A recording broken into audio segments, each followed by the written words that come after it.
जय माता डोगरी, मैं अक्षय सागर और आप देख रहे हैं रफ्तार जम्मू। चंद पलों की गुफ्तगू और सच से करवाएंगे रूबरू। Jammu Kashmir national panthers party 41 साल पुरानी पार्टी, भीम सिंह जी द्वारा इस पार्टी को बनाया गया। 23 मार्च 1982 को इस पार्टी की स्थापना रखी गई। पिछले साल भीम सिंह जी के देहांत तक ये पार्टी एक थी। भीम सिंह जी के देहांत के बाद पार्टी 2 गुटों में बढ़ गई। अब जो मौजूदा हालात दिख रहे हैं कि लग रहा है कि पार्टी शायद 3 गुटों में बट गई है। इसी पर चर्चा करने के लिए हमारे साथ मौजूद हैं विलक्षण सिंह जी। विलक्षण जी, रफ्तार जम्मू में आपका हार्दिक अभिनंदन है। धन्यवाद। विलक्षण जी, जो मौजूदा स्थिति बनी हुई है इस समय Jammu Kashmir national panther party की, उस बारे में बताएं। देखिए, मौजूदा स्थिति जो है उसमें जो लीगल पोजीशन यही है कि प्रेसिडेंट आज भी पैंथर्स पार्टी का मैं ही हूँ। आप जानते हैं कि जब कोई प्रेसिडेंट होता है वही वर्किंग कमेटी की मीटिंग को कन्वीन कर सकता है। कोई ऑर्डिनरी मेंबर जो है वर्किंग कमेटी की मीटिंग को कन्वीन नहीं कर सकता। वर्किंग कमेटी की मीटिंग को कन्वीन करने के लिए पहले एजेंडा तय किया जाता है, फिर वर्किंग कमेटी के मेंबर्स को नोटिस दिया जाता है और उसके बाद ही कोई वर्किंग कमेटी की मीटिंग हो सकती है। जब हर्ष जी ने ज्वाइन किया तो मेरी प्रेसिडेंटशिप में किया, आप अखबारों में पढ़ा कि विलक्षण सिंह एज प्रेसिडेंट उनको मेंबर एक्सेप्ट करते हैं। जब मैं प्रेसिडेंट हूँ तो मीटिंग कॉल कौन करेगा? उनसे ये सवाल पूछा जाए हर्ष जी से कि मीटिंग कॉल हर्ष जी करेंगे या मैं करूँगा। जब मैंने कोई मीटिंग कन्वीन नहीं की, मुझे धोखे से फ़ोन करके बुलाते, आओ घर में आओ, चाय शाय पियो, कोई बात करेंगे। इसी तरीके से कुछ लोगों को बुलाया। आपने वीडियो, वो जो फ़ोटोज़ वायरल हुए उसमें आपने देखा होगा, उसमें गगन जी थे जो वर्किंग कमेटी के मेंबर नहीं हैं।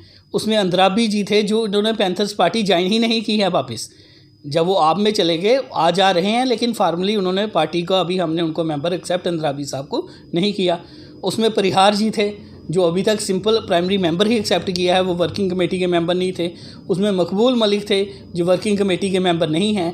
इतने लोग आपने उधर बिठा के रखे हैं जो वर्किंग कमेटी के मेंबर नहीं हैं और आप कहते हैं वर्किंग कमेटी की मीटिंग है। उसमें हर्षदेव सिंह थे जो वर्किंग कमेटी के मेंबर नहीं हैं। स्थापना दिवस Jammu Kashmir national panthers party की तरफ से उधमपुर में मनाया गया। डॉक्टर फारूक अब्दुल्ला वहाँ पर मौजूद थे, रमन बल्ला जी वहाँ पर मौजूद थे। हालांकि स्थापना दिवस Jammu Kashmir national panthers party का था, ये और किसी दल के नेता वहाँ क्या कर रहे थे ये आप बेहतर जानते हैं। क्या उनके वहाँ होने के बाद ये के बीच में ये जो दरार पड़ी है? देखिए, उनके वहाँ होने से नहीं पड़ी, लेकिन फारूक साहब के बयान से ज़रूर पड़ी है। हमारा बुलाने का जो मकसद था ये भी हर्ष जी का फैसला था, जिसको हमने एक्सेप्ट किया कि अपोजिशन एक स्ट्रांग फेस दिखा सके ताकि असेंबली इलेक्शंस JNK में हो सकें और जो आपकी स्टेटहुड रेस्टोर हो सके। ये 2 इश्यूज़ पे हम दिखाना चाहते थे कि बीजेपी ने हमें तंग करके रखा है, हमारी स्टेटहुड छीन ली है, असेंबली इलेक्शंस नहीं करवा रही। तो बीजेपी को एक मैसेज देना चाहते थे कि अपोजिशन इन 2 इश्यूज़ पे ठीक है, लेकिन जो डॉक्टर फारूक अब्दुल्ला है उनको अपनी सीमाएं नहीं लांघनी चाहिए थी। उनको ये शब्द नहीं बोलने चाहिए थे कि अल्लाह ने राम को भेजा है, क्योंकि वो उनका कहने का मतलब था कि Ram ji messenger of God हैं, जो हमें एक्सेप्टेबल नहीं है और जो हम भगवान राम को अवतार मानते हैं, ना कि जो है मैसेंजर मानते हैं। तो जब मैंने एक पोस्ट भी चढ़ाई और जो दैनिक जागरण थी उनका जब मुझे फ़ोन आया तो उन्होंने कहा इस पोस्ट पे जो ये कमेंट फारूक साहब ने किया है इस पर आपका क्या कहना है? तो मैंने कहा मैं इसको कंडेम करता हूँ, क्योंकि हिंदू की भावनाओं को ये ठेस पहुँचाता है। उसी दिन के बाद से इन्होंने प्रेशराइज मुझे करना शुरू किया, ये पोस्ट हटाई जाए, आप फेसबुक से पोस्ट हटा दो। इनकी वाइफ मेरी वाइफ को फ़ोन करती हैं कि आप जी भैया को बोलो कि ये पोस्ट हटाओ। उन्होंने कहा कि वो बात नहीं मानेंगे, जहाँ तक हिंदू और धर्म की बात आएगी, धर्म का जब कोई बात गलत की जाएगी तो ये बर्दाश्त नहीं करेंगे। और जब मैंने मना कर दिया तो तब से डिफरेंसेस क्रिएट हुए। जब मेरे को प्रेशर आया कि NC को गलत नीति भी होगी, आपने NC के ख़िलाफ़ नहीं बोलना है, आपने फारूक अब्दुल्ला गलत भी बोलेगा, आपने उसके ख़िलाफ़ नहीं बोलना है। तो ऐसी स्थिति में हर्ष जी के साथ चलना मुश्किल हो गया। और मैंने एक टाइम पे ये भी कह दिया कि अगर आपको चाहिए तो आप सीधे तरीके से जो है आप मेरे से प्रेसिडेंटशिप लेना चाहते हैं, सीधे तरीके से ले लिए। लेकिन फिर इन्होंने साजिश रची कि एक साजिश के तहत जो नॉन वर्किंग कमेटी के मेंबर्स हैं उनको घर में बुलाते हैं और कह देते हैं कि ये वर्किंग कमेटी की मीटिंग है। और आप प्रेस रिलीज़ में देखेंगे कुछ नाम आए हैं, DR अत्री जी जो उधर पेश थे ही नहीं, एक नाम है अजय सिंह जवाल वो उधर थे ही नहीं, मोहम्मद इकबाल वो उधर थे ही नहीं। क्योंकि हर्ष जी को प्रेसिडेंट बनने के लिए इतना झूठ बोलने की ज़रूरत क्या पड़ गई? जब मैं तैयार था उनको प्रेसिडेंटशिप देने के लिए, जब हमने हर्ष जी को लाया, क्यों लाया था? हम चाहते थे कि हर्ष जी प्रेसिडेंट बने और पार्टी को चलाएं, इसलिए नहीं लाया था कि वो ऑर्डिनरी मेंबर बन के रहें। लेकिन मेरे खिलाफ साजिश करके नीचे गिरा के आपको क्या जरूरत पड़ गई प्रेसिडेंटशिप लेने की? एक बार कह देते मेरा छोटा भाई है जो मुझे प्रेसिडेंटशिप हैंड ओवर करो, और मैं तो कब से तैयार बैठा था कि इनको एक सेरेमोनियस वे से प्रेसिडेंट पार्टी का बनाया जाए। वर्किंग कमेटी के जो मेंबर्स हैं उनके द्वारा आज एक मीडिया कर्मी को इंटरव्यू दिया गया और उन्होंने ये कहा कि 23 मार्च तक विलक्षण जी प्रेसिडेंट थे, हमने 2 अप्रैल को मीटिंग कर जो 14 मेंबर हैं वर्किंग कमेटी के, उन्होंने हर्षदेव जी को प्रेसिडेंट बनाया और विलक्षण जी भी यहाँ पर मौजूद थे। वहाँ से निकलने के बाद आपकी तरफ से कोई मैसेज आपके फेसबुक आईडी पर दिया गया, ये बात उन्होंने रखी है। देखिए, एक तो उनको बोलना चाहिए, लाइनें जब पढ़ते हैं पूरी पढ़ लिया कि लास्ट में जहाँ फुल स्टॉप नहीं होता वहाँ कहाँ लगा देते हैं।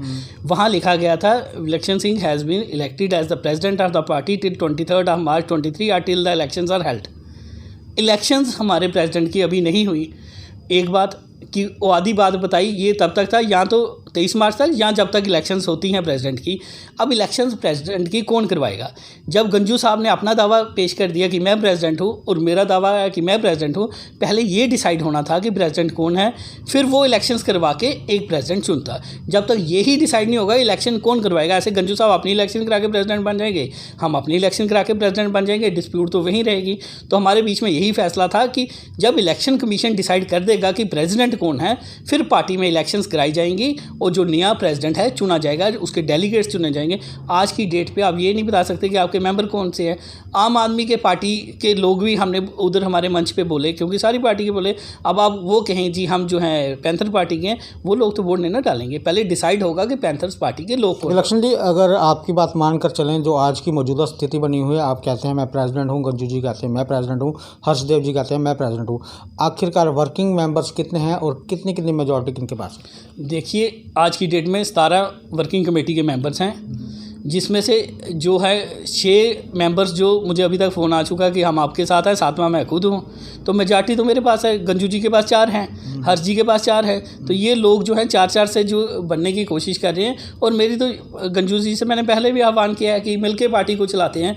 अगर कोई डिक्टेटरशिप से जो पार्टी को चलाना चाहता है, ये ज़बरदस्ती जो आपके साथ चल रहे हैं, जो आपके हितैषी हैं, जो आपके लिए पूरी पार्टी में जी जान से लड़ते रहे, अगर आप उनको गिरा के बनना चाहते हैं तो इस तरीके की डिक्टेटरशिप जो है वो किसी भी तरीके से ठीक नहीं है। तो इसलिए जो पार्टी का प्रेसिडेंट है, क्योंकि अभी तक इलेक्शन कमीशन ने डिसाइड नहीं किया, और जो 4 लोगों ने दी, क्योंकि लीगली आपको मैं पोजीशन बताना चाहूँगा, कोई भी मीटिंग जो लीगली कन्वीन ना की जाए उसमें लिया गया फैसला नल एंड वाइड होता है।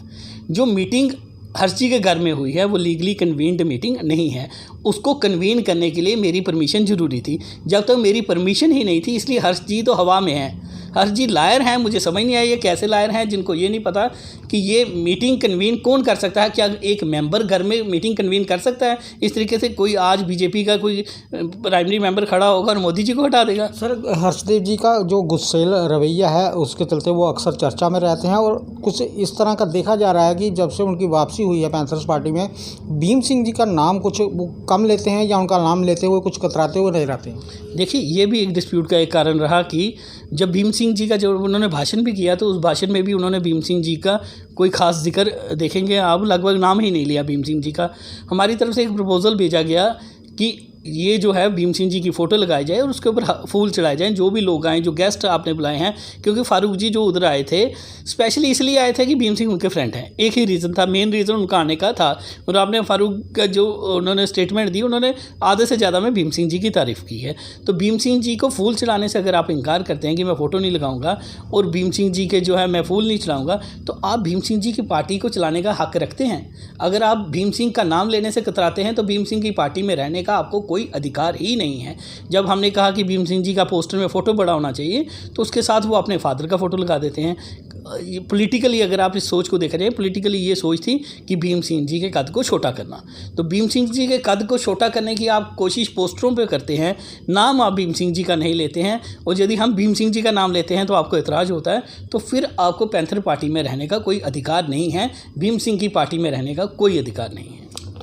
विलक्षण जी, अब आखिर में जनता को क्या मैसेज देना चाहेंगे कि जो लोग Jammu Kashmir national panthers party के साथ जुड़े हुए हैं?